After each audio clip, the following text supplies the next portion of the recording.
of artificial intelligence we already had proved very useful.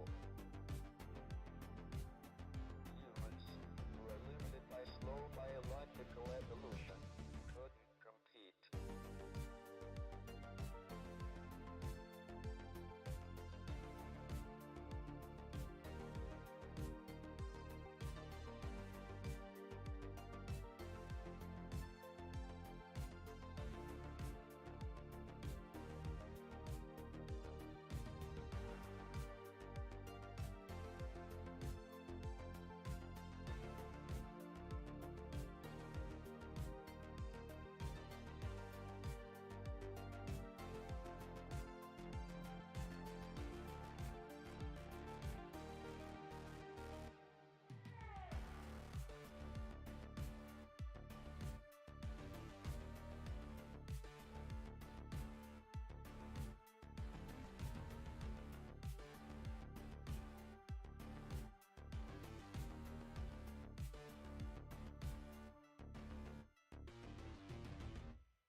Hello, hello, hello.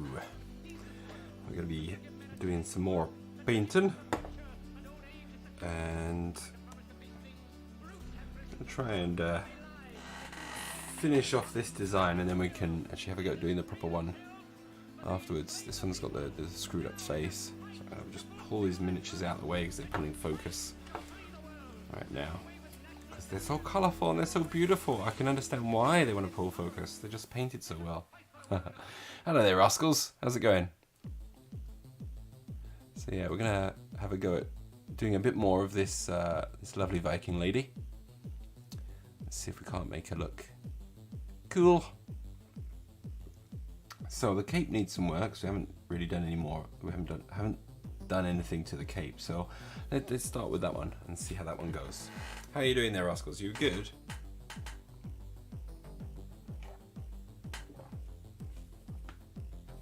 Been having a good week?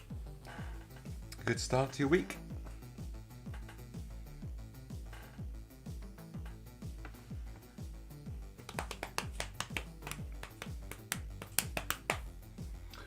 Alright, we're gonna get some scarlet red. And let's get the other red as well. Carmine. Oh, brilliant. Well, I'll try and do my best. We'll see if it's awesome or not. I don't know about that. But I'll give it a shot. Right now, this one's kind of like my test model for what I'm painting right now. I've got another one of this. Basically, when I got started on this, I kind of was like, oh, I've tried to fix up the face a little bit, but you can see like the mold lines were crazy across the face. It was looking really terrible. I think I did the best I could do with it, but my client was like, okay, let me just try and contact them and see if they can send a new one. They sent a new one, but you can still see that there's still some problems. It's nowhere near as bad as this one was. Like, this one goes right up the nose, around the face, and over the eye. I had to dig out the eye for this one. This one I haven't really had to do much. I just try to remove what I could, but the thing is so rubbery, it's really difficult. Oh my gosh, I found a tumour in your liver. Oh, and a large mass in your right lung. Jesus Christ, when it rains it pours. Oh God, I hope everything's okay. Oh man, take care of yourself, man. That's not fun to find out, is it, at all? Sorry, there's me going on about, oh, this lady's got a bad sculpt, and I didn't even catch your bloody message there. Sorry about that. Oh dear, oh dear. Well, we'll try and keep it light here today. Okay. I hope the doctor's got some good news for you when you go and see him. But yeah, what we're going to do then is we're going to try work. This is going to act as our test model, and we'll just see how she comes out.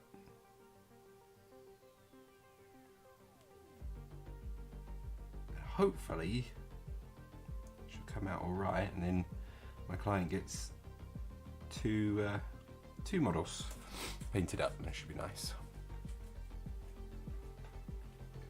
I hope so. I think it's just a case of like, okay, there's a big old lump here that we just better remove. I mean, if they like, oh, okay, we'll have a look at it on Thursday. I mean, that sounds like it's not like, it doesn't sound life-threatening. It's more just kind of like, oh, we just found these big lumps. It's we'll have a closer look in a mo. But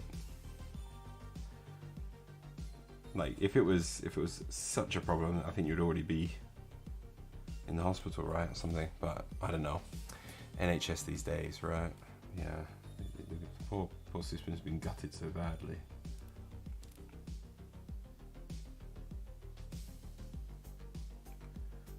But well, I hope it all works out okay.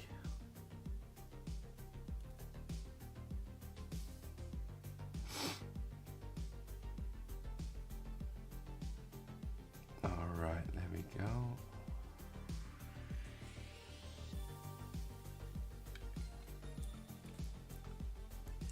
Well, thank you very much. I do like the vibrant colours too. They're pretty cool. I'm thinking of doing an actual YouTube video on this AK set of paints because they're really good, and like you can pretty much like with this basic set you can make almost any colour that you need. So it's like as a set on its own, like you can do so much with it. Not that any painter would be happy with just one set of paints. We all kind of end up just craving more and more, even though we don't need it.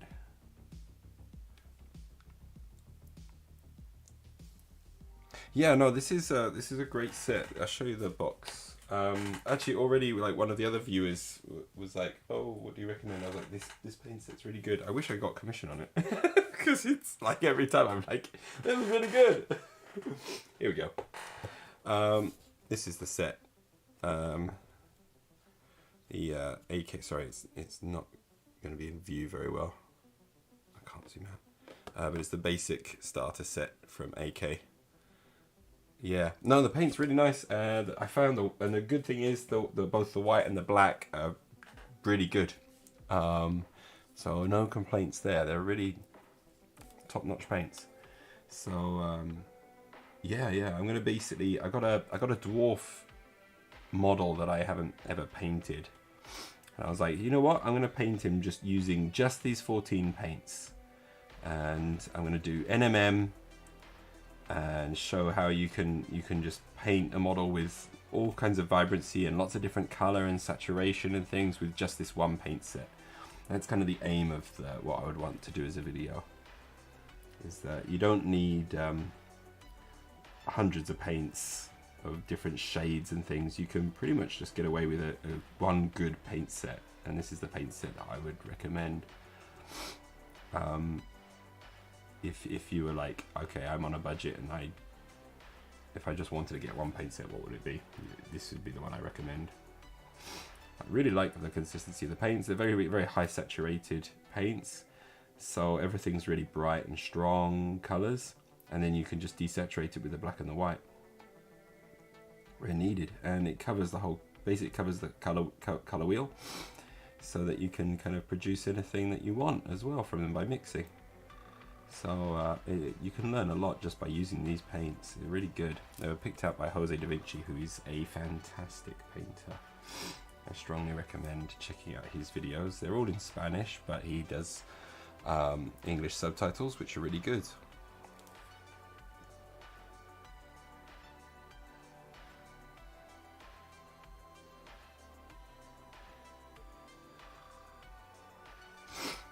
go. Sorry for my sniffing. It's the season here for me to get hay fever, and all of the yellow sand from China doesn't help either. So, oh well. It's also getting really hot and humid now. Quite early. Right, hold on. My colours are bleeding out a little bit, so yeah. Let's go to exposure 0 for a second. Oh my gosh, it's really bright, isn't it?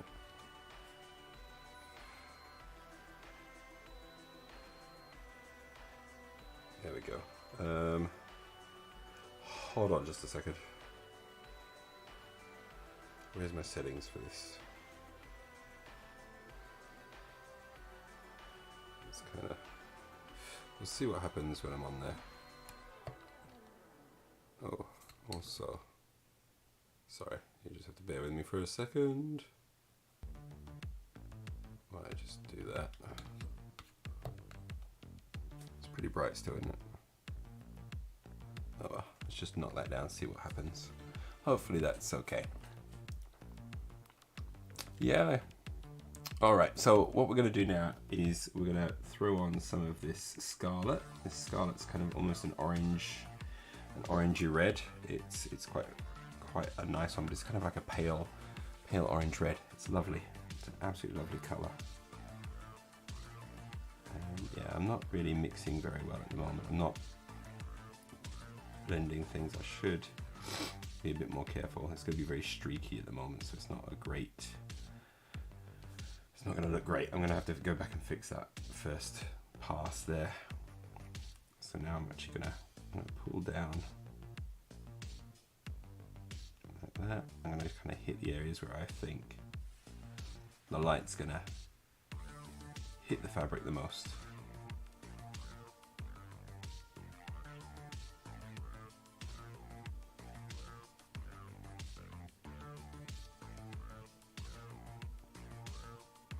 Now, what I want to do is I want this to avoid looking like her hair. So already it's starting to move into colours similar to her hair with the orange. So what I'm probably going to do is I'm going to mix in a little bit of white. So we go a little bit paler, at least. Might make it a little bit pink, but we'll only go a little ways into that. But at least that's a different tone to the hair. I think that will be okay. I want to kind of keep the variation high on this model.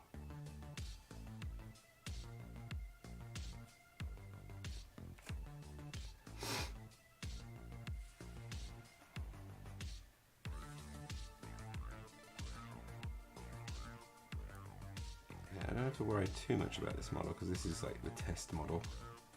This isn't the main one. But it will act as a guide for my second one. I can ask my client if they want the same color scheme or a different one, so they can have various ones if they wanted. Hopefully that will look okay. Right, let's go to the front here. Okay, I've still got to do the I think I've still got to do the previous red first. What was it? The carmine. I haven't used the carmine for a bit, so I didn't shake it very well, so a lot of the there was less pigment and more medium came out than perhaps I wanted, so I should probably put some more on my palette, make sure it's the right consistency. Let's give it a good old shake. Now that's better. Good reminder of why we have to shake our paints a lot. So there we go. Looks nice. So I always wick on my. I like to wick on my hand, twisting the brush.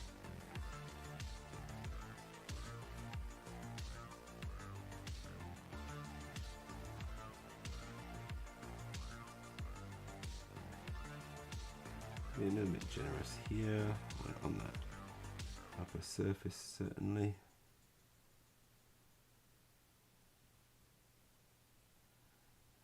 goes and slips under, then it goes darker.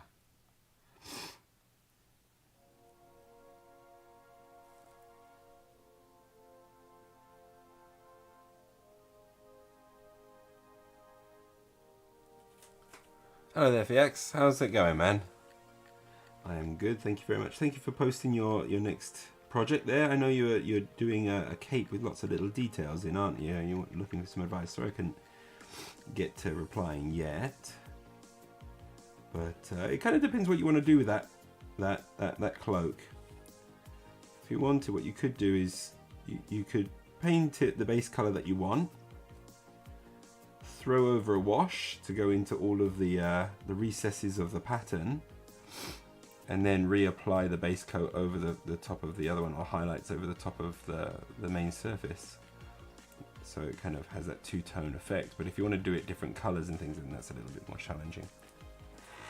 But as a quick aside, that might be one way of doing it.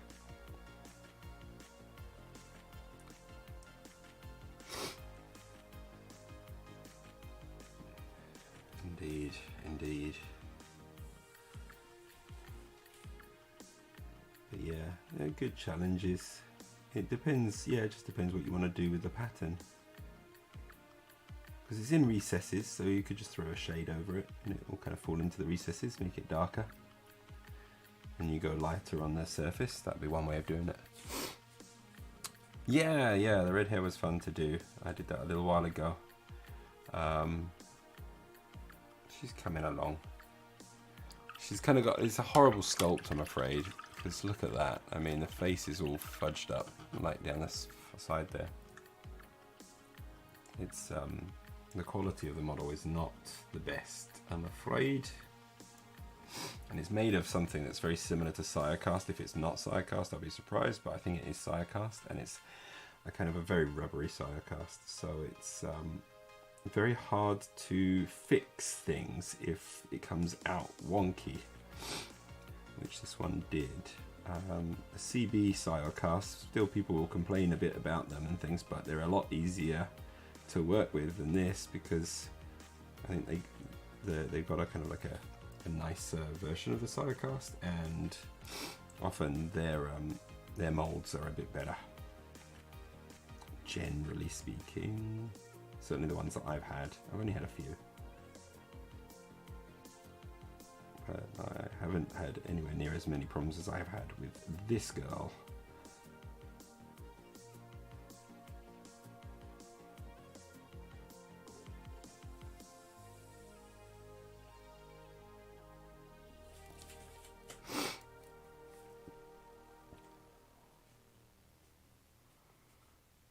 Right, they're the old, very old. Why is that up? I don't want that up. Go away. Sorry, I just realised there was a mark in the centre of my camera there.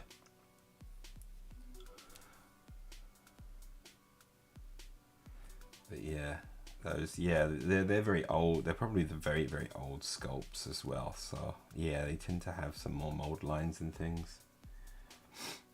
Especially if it's a mold they've been using for a very long time, then it like sometimes the quality of the molds will be not so hot. But new Skaven is coming, so that's something. Skaven have a special place in my heart. I like them.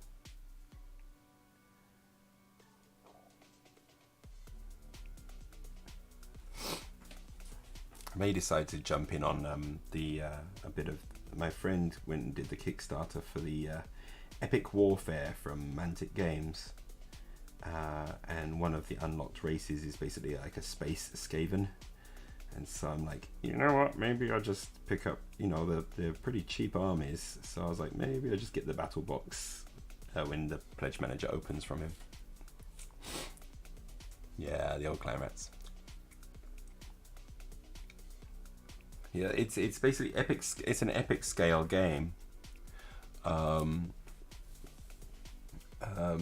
called Epic. I think it's called Epic Warfare, by Mantic. I play tested it with my friend in Osaka, and we just did it with basically with MDF counters, It seemed alright.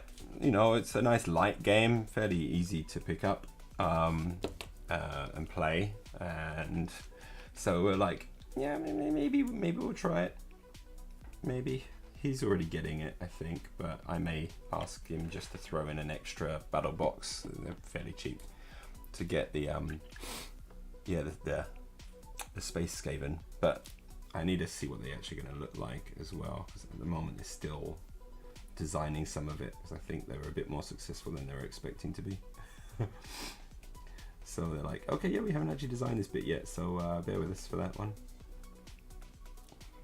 But yeah.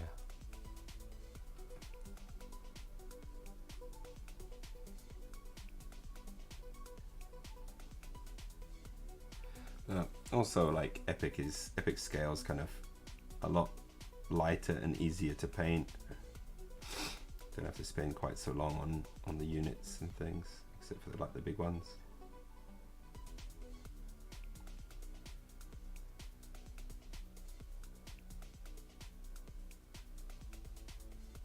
So just as a kind of a fun aside, it might be quite a good set.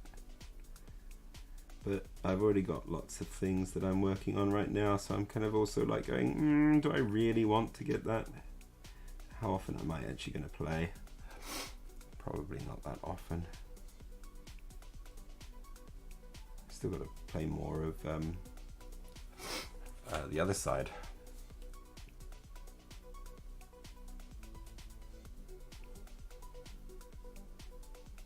Haven't even finished my Abyssinia army yet. Ohio, how's it going, Treat Allegiance? Hope you're doing well.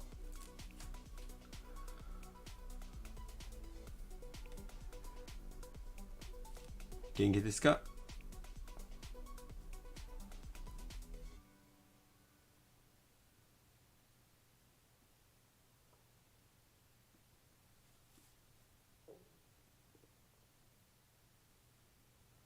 Doing okay? Good. Yeah, I'm doing alright. I had a massive sleep last night. I was just like, I was out, I was zonked by 9 o'clock. And yeah, I had a good old sleep. I must have needed it. So I'm feeling fairly refreshed today. I was like, you know what? Yeah, I'm going to give myself a nice sleep so that I can definitely get on stream the next day. So here I am. I'm pretty happy about that.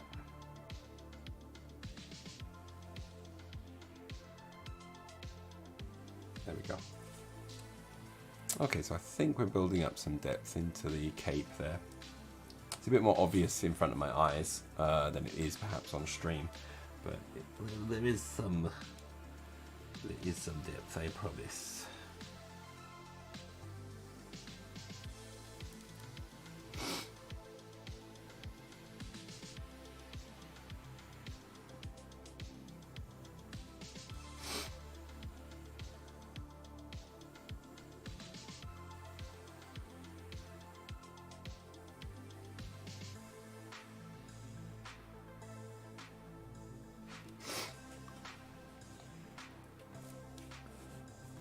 Are you doing any projects today, Traitor?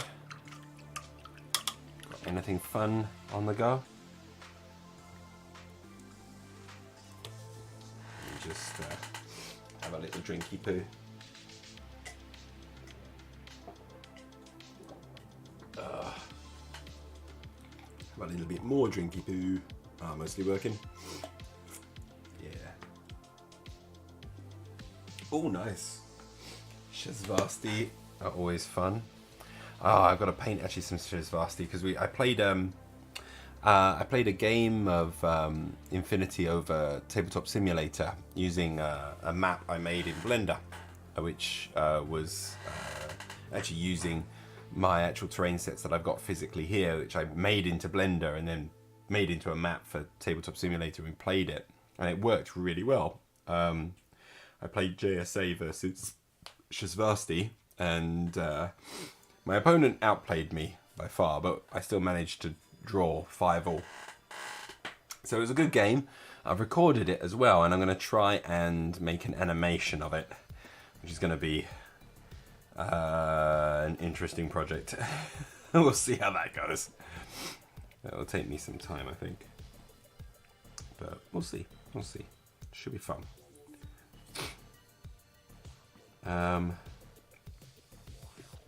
Right, I've got to decide what colour I'm going to do the trim down here with you. So against blue, what could be a good colour?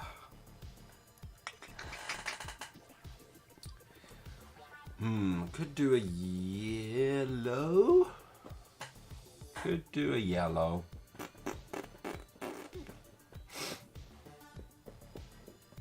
I think we shall. Yeah, let's just throw some good old scrofulous brown on and see what happens.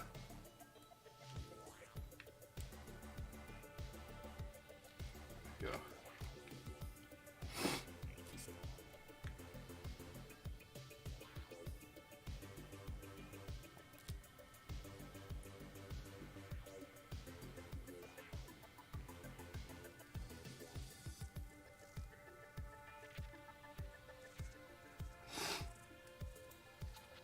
Excuse all my sniffles.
So I'll go in with this scrofulous brown because it's a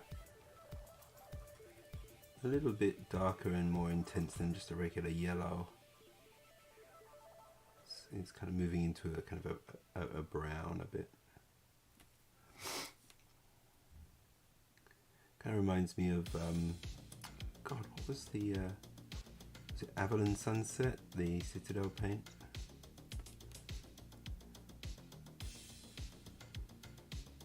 I think it reminds me of that.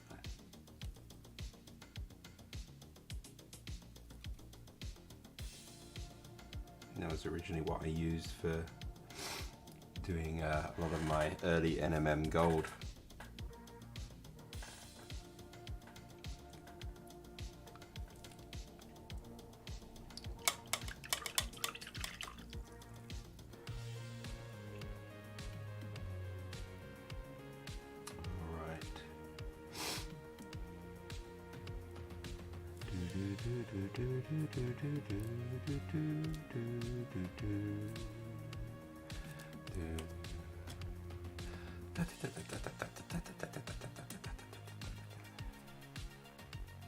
Excuse me,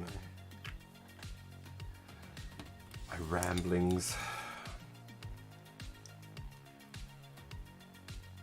I've been doing a lot of Blender these days as well. I've just kind of finished, well, I say finished, I haven't really finished.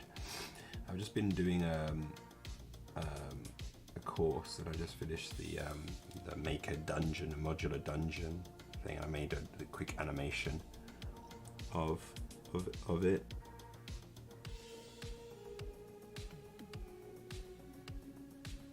So I'm kind of enjoying learning a lot of Blender at the moment. One day I'm going to be able to make my own models, is the dream.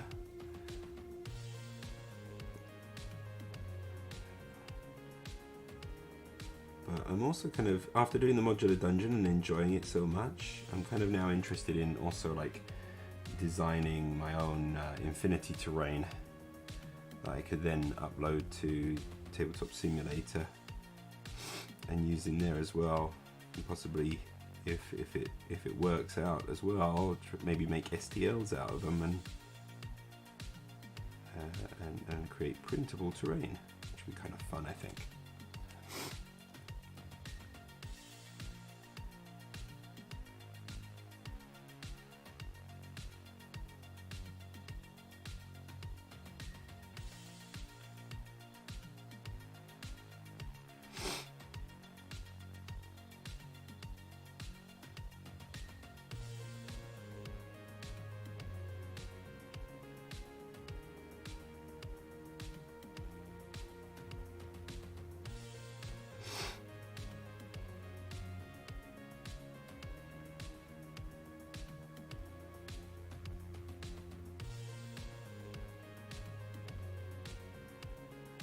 Now I'm trying to create the wood effect by following the grain of the wood with strips of browns of different hues, and hopefully creating a bit of a wooden effect, as long as my brush follows these grains of the wood. Hoping it comes out looking okay.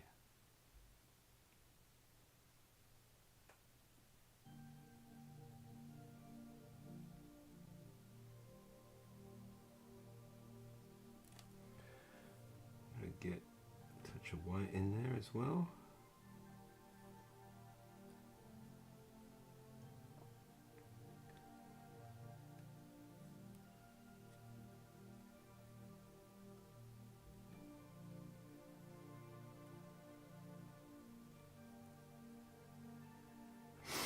See how that comes along.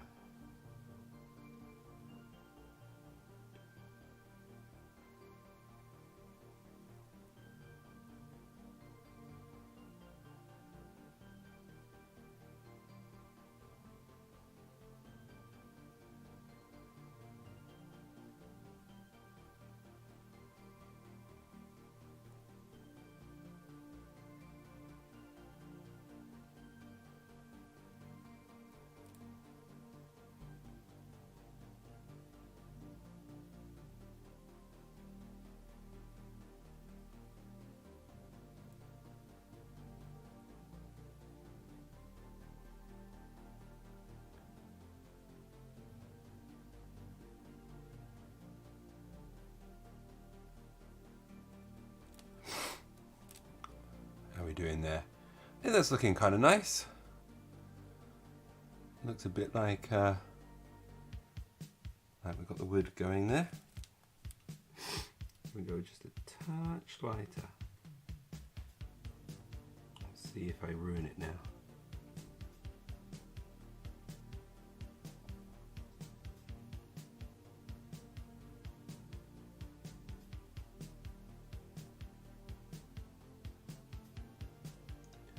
Probably ruined it now.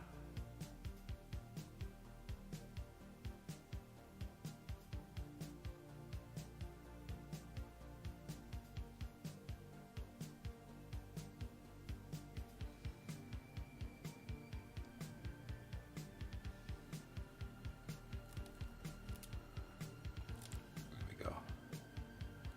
You kind of see, it's kind of, you got a bit of a wood grain effect going on rather than just a flat brown. It's just using the tip of the brush just to follow that wood grain. I don't have to follow every grain that's actually in the sculpt. I'm just kind of doing it for myself. I'm not really following the sculpt as such, otherwise I'll be there forever and it will not look actually very good. I'm just giving some quick strokes just to try and give that kind of look across there. Now, one thing I'm going to do is get a little bit light. We're going to catch some of these scratches.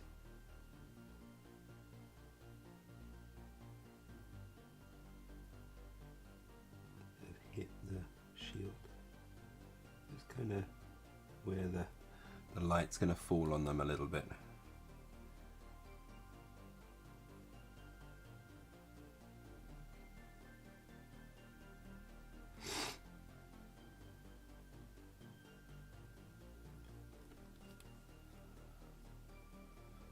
just highlights them a little bit.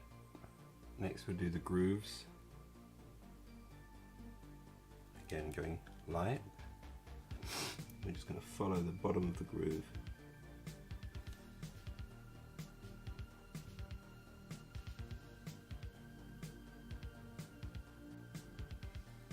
There we go.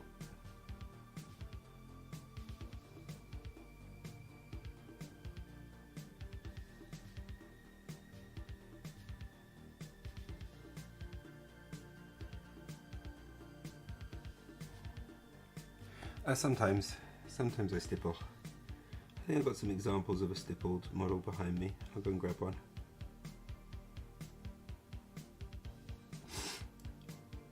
I'll sometimes do stippling for like thread, like if it's rough thread. I want to kind of get that effect. That's one thing I sometimes stipple.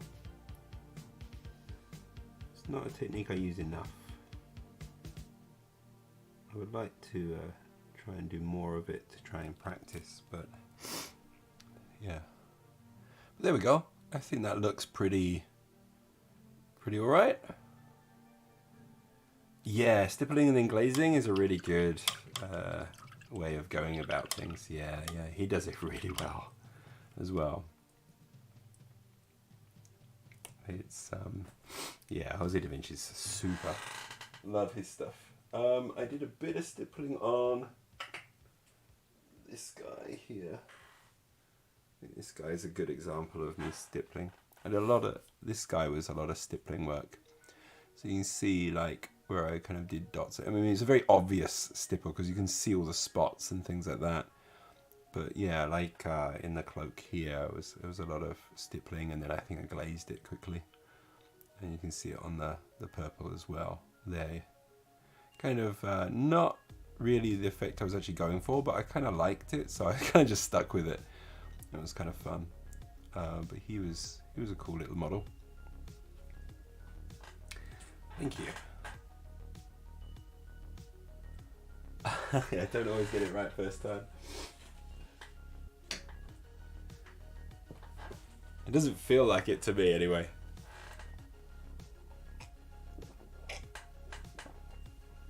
I know what you mean, but the most important thing in this hobby is don't compare yourself to other people. Compare your current model with the last model that you did. And always go back to like some old models as well after a while and have a look at them and then go, wow, I've come a long way. The only person you should be comparing yourself to is yourself. That's the best way to kind of keep your head in a good space, and then use other people's work that you really love as inspiration. That's how I kind of see it. I will naturally compare my work with other people's, in a way that I'm like, okay, that's a lot better because of this, and they did that a lot better because of this, and this is why I think they did a lot better than me. So next time I'm going to try and emulate that as best as I can. That's kind of the best way to look at it, I think. Oh man, the way you're already improving, I mean, you're gonna look back in a year and be like, wow, I'm miles different.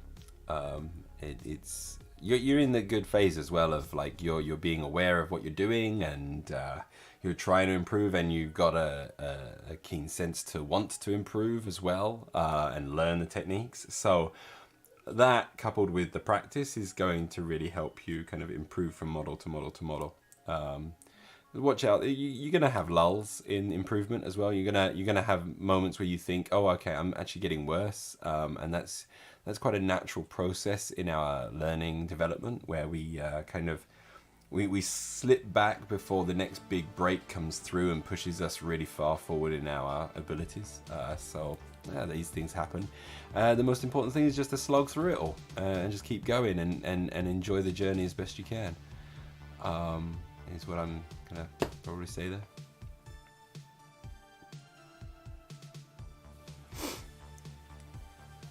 Yeah. Yep, sometimes the first time works better, and Yeah, it's just the nature of the beast sometimes. But then the more times you didn't end up doing it, you kind of figure out why that time didn't work and why that time did work. And as you say like, oh, I'm surprised you can do it first time. It's because I've mucked that up 1,000 times before. And so that particular thing that I do there is something that I've just done a lot. So it's less likely to muck up. That's all. Yeah, it does. It does take a lot of energy. It's tough. It's difficult, but that's it's if you're really keen on wanting to become a good painter, and it's like with any kind of hobby or any type of work or any type of skill that you want to develop, it's easy to do it when you're motivated. It's your attitude and your approach to doing things when you don't feel motivated that's really important. You've got to be able to just pick yourself up and start when you don't feel motivated to do it. That's really, really important. So I kind of, this is not a painting thing. I just recommend this book because it's absolutely fantastic, which is Atomic Habits. It's what is pretty much that book, trying to be conscious of the things I do and the habits that I form and things like that is has really helped me to be much more productive and happy with the production that I make as well. So I'm kind of applying that now with Blender, where I'm trying to do Blender as often as I can. And even when I don't feel like doing it, I'll just sit down and open it up and just get started. And once I get started, I kind of like go, well, I've already done this for a couple of minutes, I might as well continue a little bit more. Same thing with painting as well. Me doing the stream, this is an atomic habit for me, because I won't set up painting, I'll set up the stream, because I know Tuesday, Thursday, Saturday, I stream. So Tuesday, I set up my computer, I set up everything, and I press go live. And then I go, right, well now I've got to get my painting all set up, because I'm live now, and I have no way of getting out of it now. The thing is, I'm a terrible salesperson in reality. I don't know why. I'm like, yeah, whatever. I don't really care if you go for this thing or not. But these are the things that have worked for me. And so, you know, when you're passionate about something, that's all. I would never push some. I hope, you know, I guess you should never say never. But I don't want to ever push something that I don't actually believe in.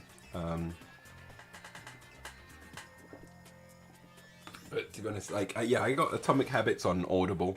So I just, every so often, I just stick it on when I'm out and I listen to it. I remind myself of good habit forming techniques and things. I was actually thinking of that's another YouTube video I wouldn't mind making is taking the Atomic Habits approach and talking about how you can apply it into your painting hobby to become a better painter and focus on your 1% improvement. Always looking for that 1% improvement all the time to then have the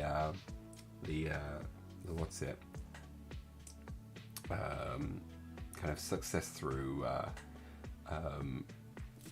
what's it called? It's like a compound effect that happens when you're constantly trying to just improve things by a little bit, like a tiny bit, and that's where you see improvement and things. So and that's just like with a new hobby and stuff. Most people will quit new hobbies and things because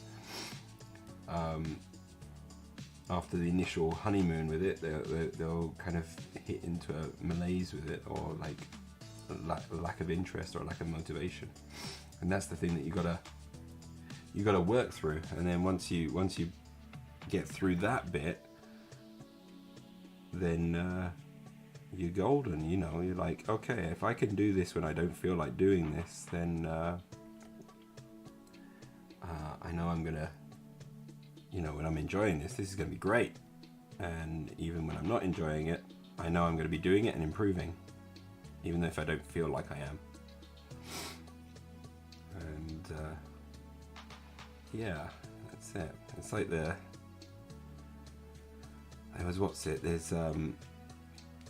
actually in the Atomic Habits book, they talk about a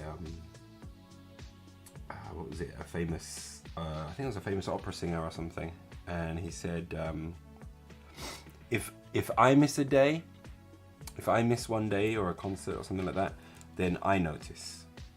If I miss 2 days, my audience notices. If I miss 3 days, the press notice, kind of thing. And the whole idea is, you can miss a single day in one of your routines or habits, but you gotta get back on it the very next time. So it's like that. I do that with the streams. There's every so often I'm just got like a day where I'm like, I can't stream today. I'm just done for a day. But I'm then like, it doesn't matter how I'm feeling in on the next scheduled stream. I gotta be on. I have to be on. I can't miss it, kind of thing. That's just more so for me to make sure I'm sticking to my habits and things.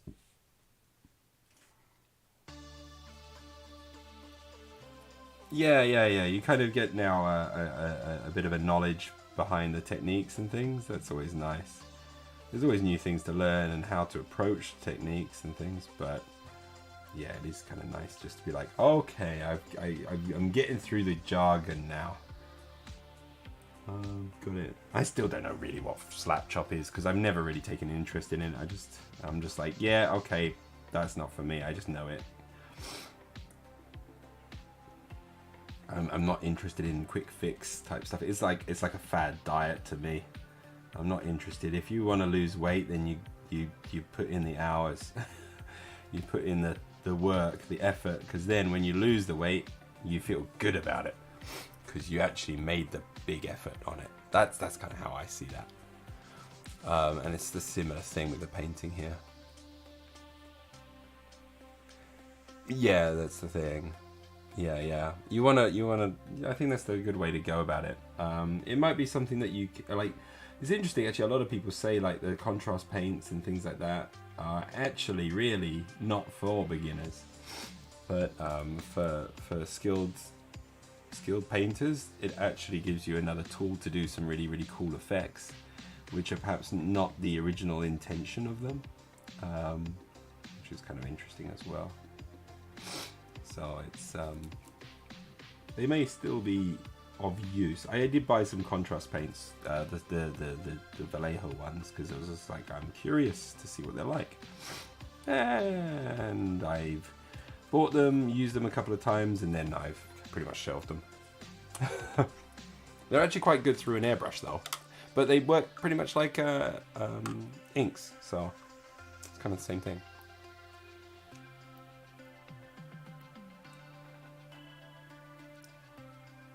Yeah, I think it's important to be able to, take pride in learning a particular technique. Like you should just focus down a single technique, do it like 20 times at least, and try to just get that one down. And then when you feel like, yeah, that's going pretty well, let me try a new technique, and then I'm going to limit myself to using that technique as much as possible in a single session and things like that. And you keep kind of focusing it that way is I think a good way of going about it. I'm wondering if I go green on the like. Oh, I don't know. Is that kind of like weird design that's going around the bow? I'm wondering what I should do with that.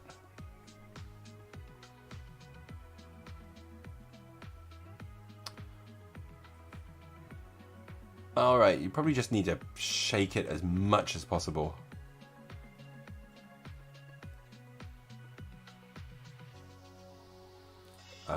I'd imagine, what's it, the Imperial Blue? Deep Blue. That's the one at the back. It's the one I don't use so much. Let's just have a quick lookie. Okay, it is important that you give it a good old shake. Let's go bring out our old test model. Ahoy. So, this is my Imperial Blue here. I gave it a good old shake.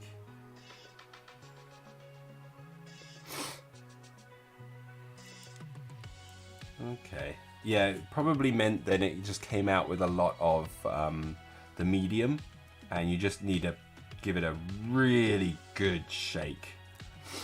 Like a proper good old shake. Sometimes they will separate when they've been left for a long time, and it just requires a really good shake to make sure that the medium is mixed in with all the pigments and things like that, and they don't separate, because when they're left alone for a while, they just separate. That's what paints do.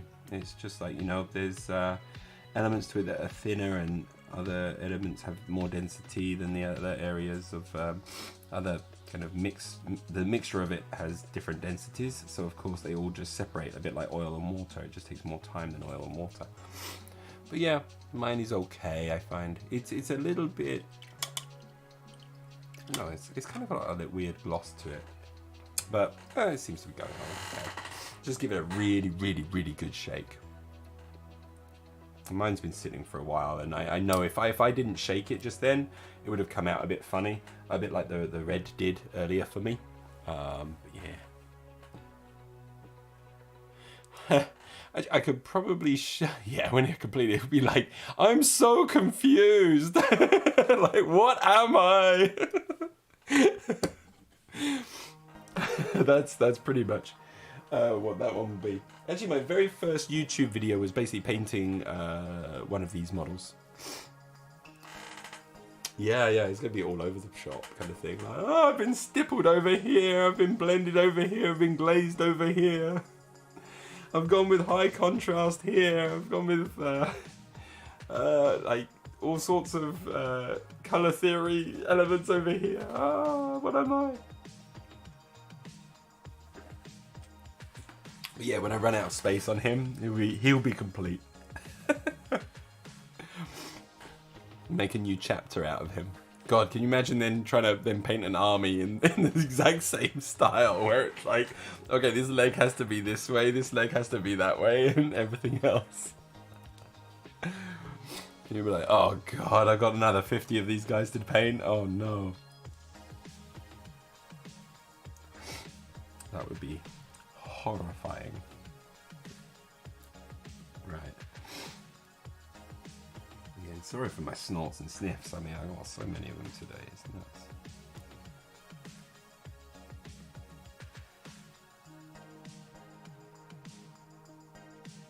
Ooh, it's starting to rain outside now. Hey, social alien, how's it going? You good? Yeah.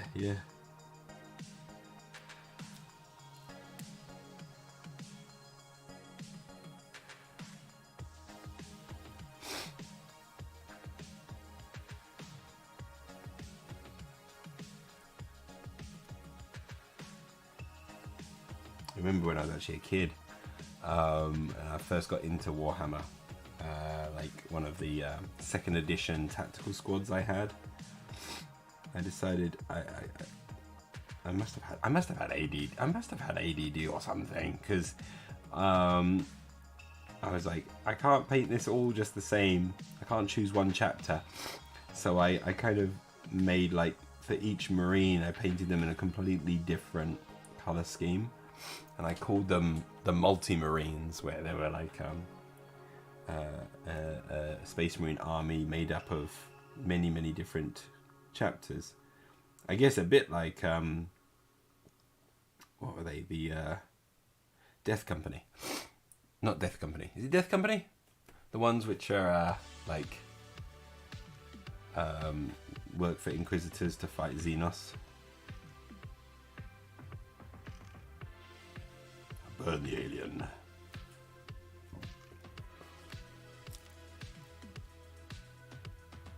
Oh, you got back to some scale modeling. Fantastic.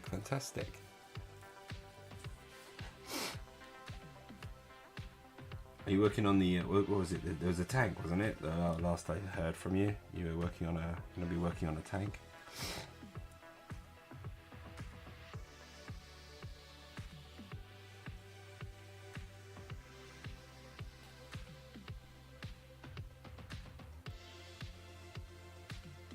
If I remember correctly.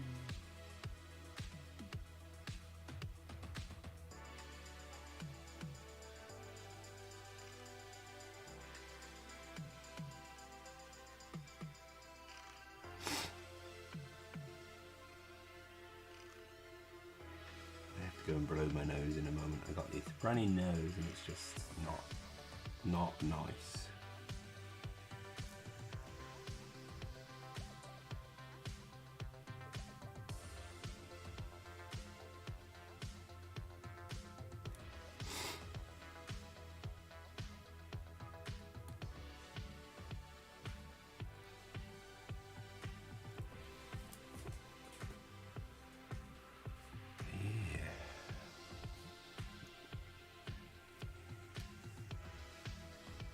Oh, thank you again. I would say Fiax for picking up the Cryography paint station. I do hope you enjoy it when it comes soon. I love mine. It's great. The I think I was saying before, the wet palette itself is pretty small, but the sponge is really thick. So one thing to do is, like, if you're using the miniature painters paper, don't like over saturate the water into it.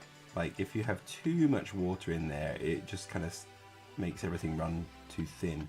But as long as the sponge has got like lots of water in it and nothing else, then I find that it keeps the consistency of the paint pretty well. It's really good. The Matilda Mark III, British lightweight tank and a Panzer tank, doing 2 at a time. Ooh, nice. They'll be quite different colours, I imagine,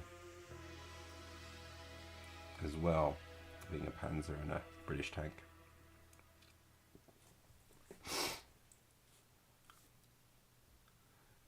I imagine, anyway. What do I want to do with you? I want to do something with you. What colour? Sorry again for the horrible noises coming out my nose. What am I gonna do with you? Right, let's get the shoes brown as well.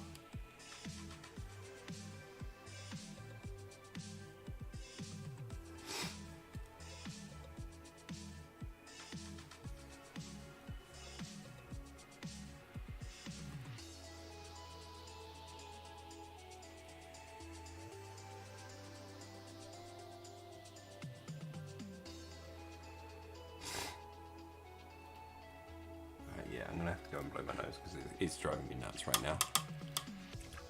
You have to excuse me. I'll just I'll turn off the mic so you don't have to hear it.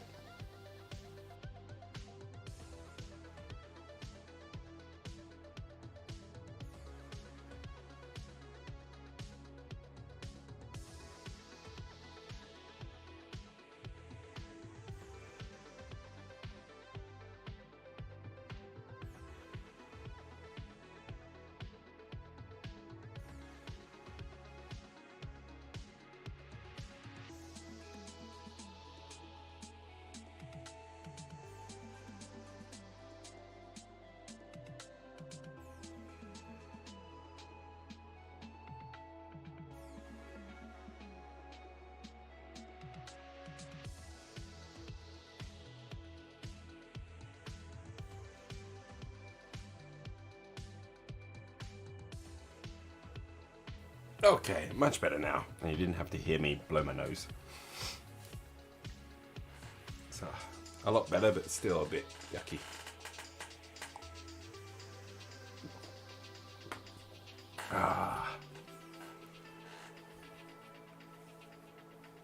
I'm excited for the pledge manager to come out for the red grass stuff, so I can get my new light and painting handle as well. So I have a couple of painting handles and lots of tops for it as well. That'd be nice. Good for the batch painting moments that I have, when I do have them. Also, I'm just really excited for the light. I think the light's going to be absolutely awesome.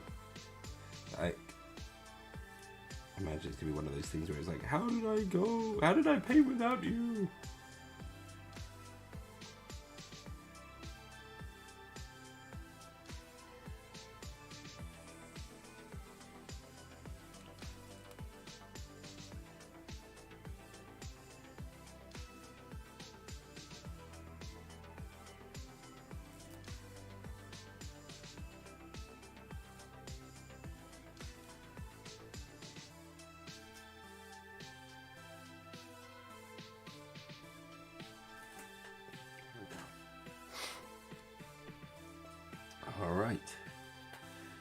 So we've mulched in most of the model. Oh what? I wonder if we do. I don't know.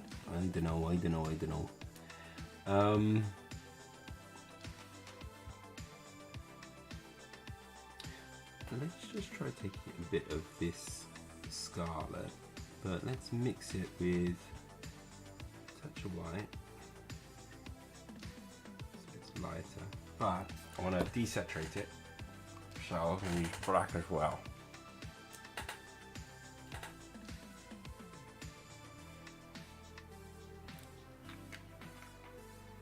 Don't do much. Mix it in there. Oh, I think we mixed in too much. Need a little bit more white. And then that's super grey with a slight scarlet tint to it. So let's just mix in a little bit more there.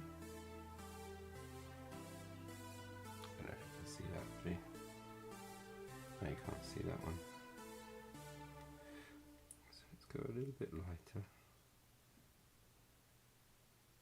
It's kind of got a nice colour to it there. I quite like that. Still quite dark though.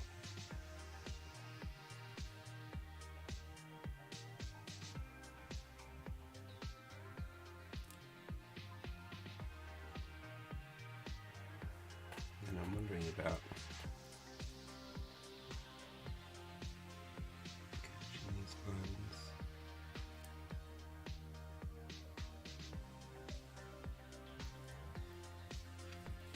Just a different colour to the bow.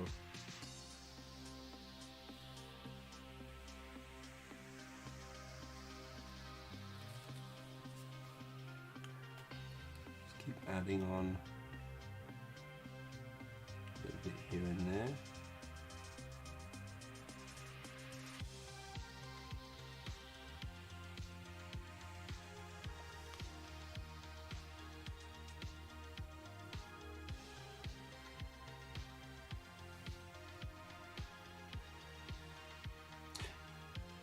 One thing I'm wanting to do, and I'm going to be sending some of you some messages,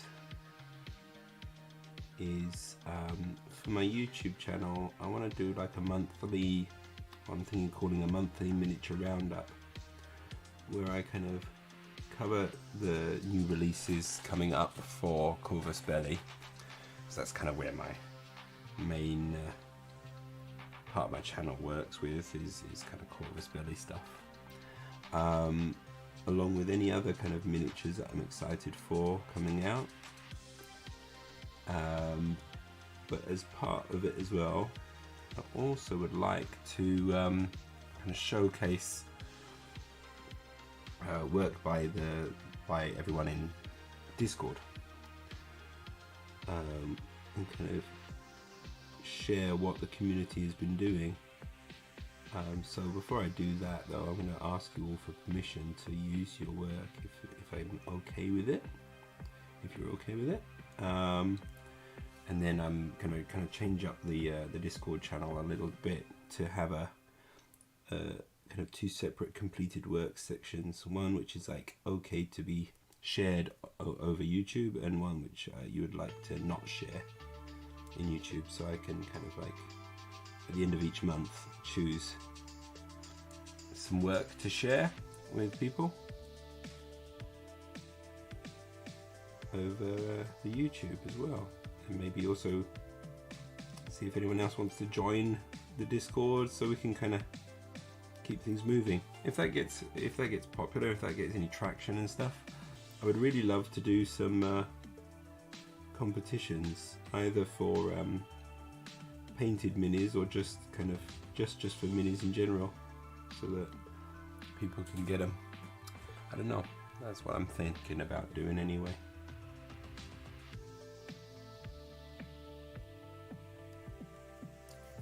Yeah, I thought it'd be, I just want to kind of I'm kind of getting a little bit tired of just doing kind of a lot of painting videos on YouTube. I find the writing scripts and editing to be a bit of a slog. So I was like, okay, well, let me change it up. You know, if I can do a kind of like almost not a podcast, but that kind of a thing where I just kind of collect up some information and then just talk about it, and also use the Discord that we built up, you know, and share some of the work on that. I would love to also maybe also highlight someone else's channel that I think is really good that people should check out, and things like that, and games that I'm excited for, and talk about that kind of stuff, or any kind of previews that might be coming for me. I think that would be kind of fun to do, so maybe something I'll try. So yeah, I'm going to send out, like, for all the people that have actually been posting completed work in the on the Discord, I'll send you guys a private message just to kind of see if you're okay with it or not.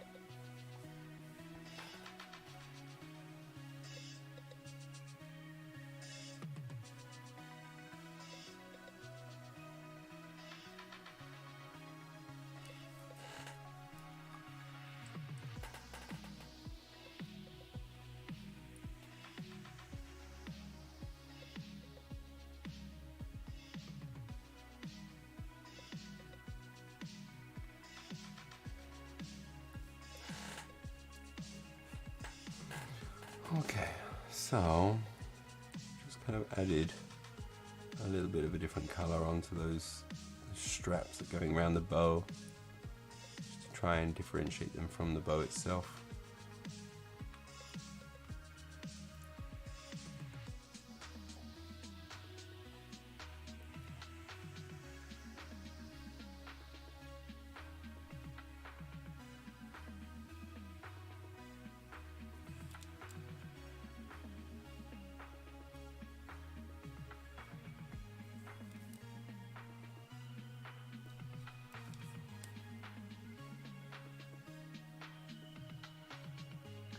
One thing I don't like about this sculpt as well is how thick the bowstring is. So fat.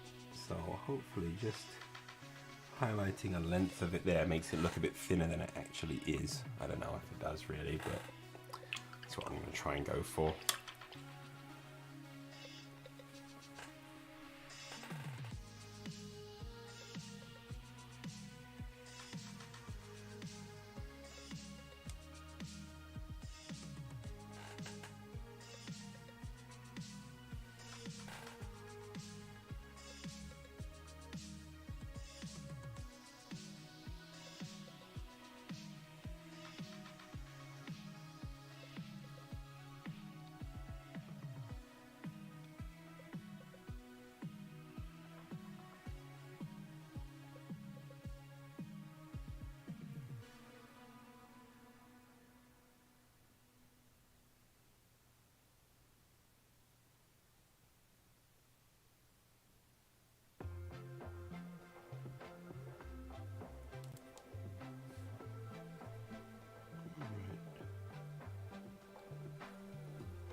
That works as a nice colour there.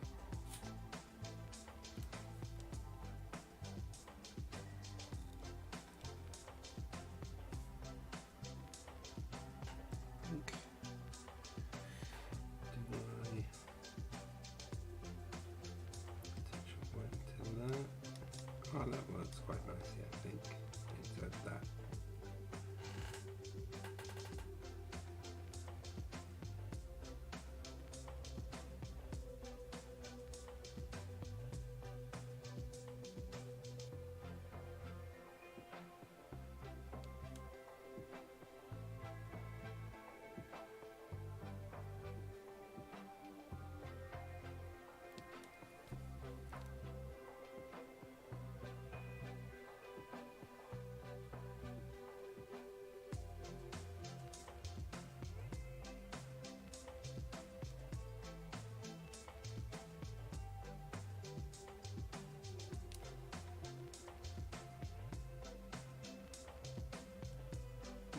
Quite like that.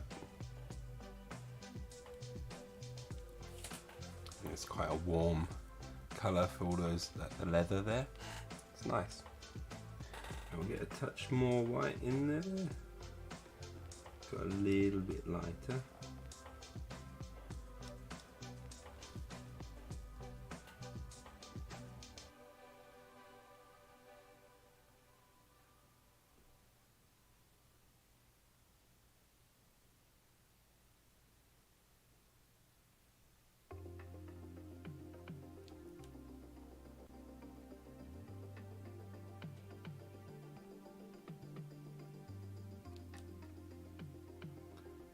Go.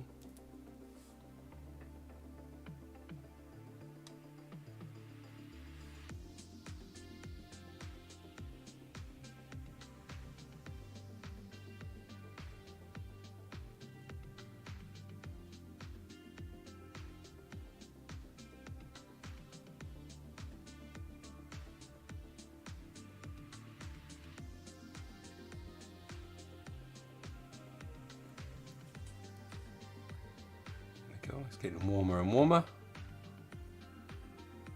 I am actually really liking that. That's actually kind of nice. I've got to remember this recipe for like doing leather and things. I think that's quite nice.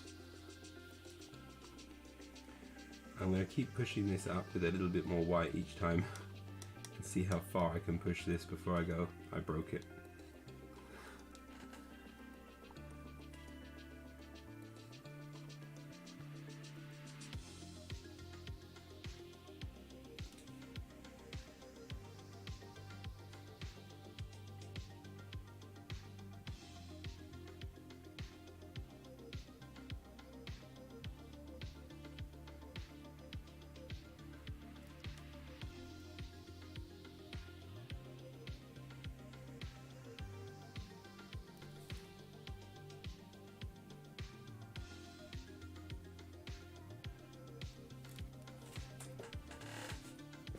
That's probably about as far as I need to go.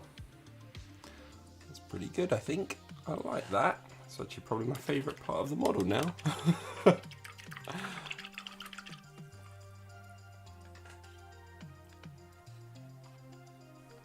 All the little bits of leather. Looking nice.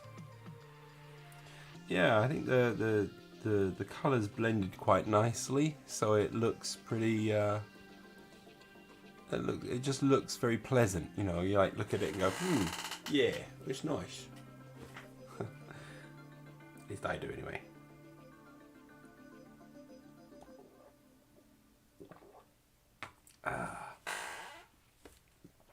All right. Now, still got the arrows as well to do, and the sword that she's got on the back there. Not the sword itself. I guess it is the sword itself, but the scabbard that she's got. So I've got to choose the colour for the scabbards and things like that. Now I think in the past I did a kind of a dark green. It might clash a little bit with what she's wearing there, but that's okay. I think we're also going to do the straps as well, this similar kind of leather. So let's get that done first. So first is the brown.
Do we do the boots the same or do we do the boots differently? Question.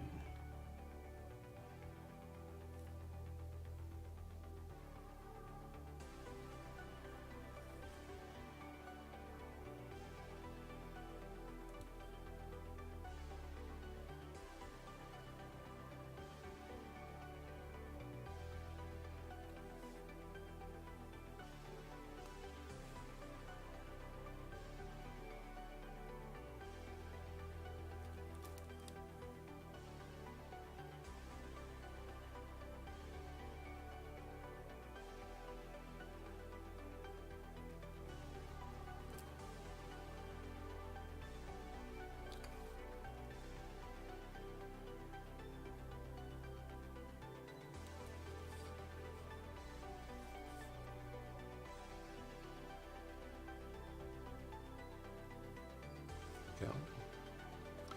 We'll do the other side as well.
Hard to see it there. Okay, well, that's pretty good for that bit. Let's go and now lighten that one up.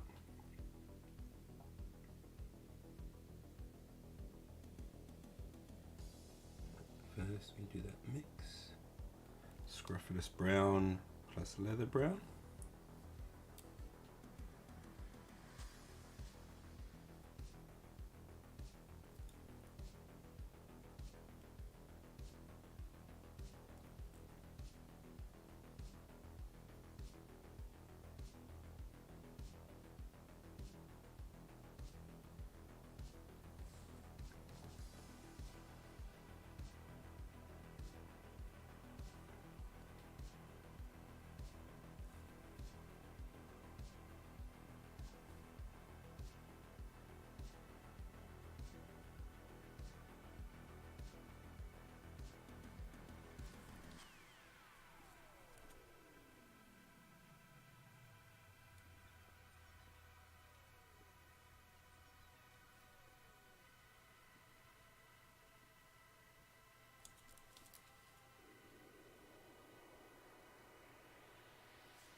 Looking okay now.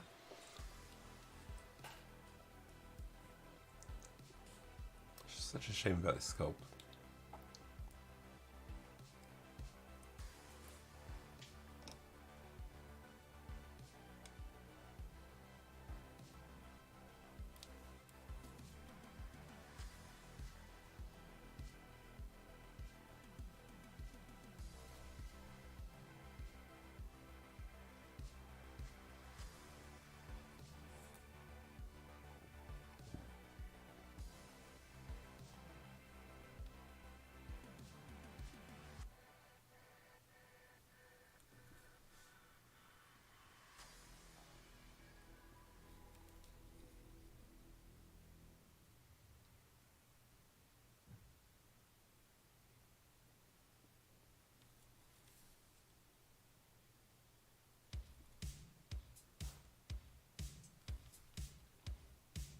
That's a bit of mist.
Okay. I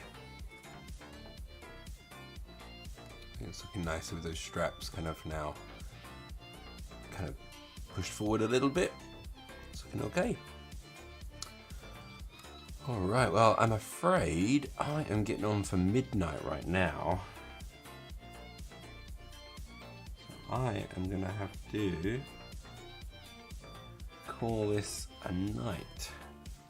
But we made some nice progress on how she's going. I'm really happy with how the shield came out. I think that looks pretty solid. No pun really intended there, although shields should be solid. And I'm really, really happy with the leather browns that we've got going on there, and a very, very warm leather look to them. So I'm kind of happy that I've kind of figured out that kind of recipe a bit, where it's a leather brown, scruffulous brown, a mix of the two. So it goes from leather brown to a 50-50 mix of leather brown and scruffulous brown, and then shades of white, like elements of white put in to add to it, and it kind of comes out like that. I'm really happy with that one. But yeah, the face on this sculpt is just absolutely awful, which is just such a shame because the rest of the model's pretty nice. And then we'll have to figure out the base as well. She's standing on like some shields or something like that. It's kind of weird. But yeah, I'll sort that one out later. But yeah, thank you very much for joining me today. Really, really happy to have you all chatting away as well with me. Thank you very, very much.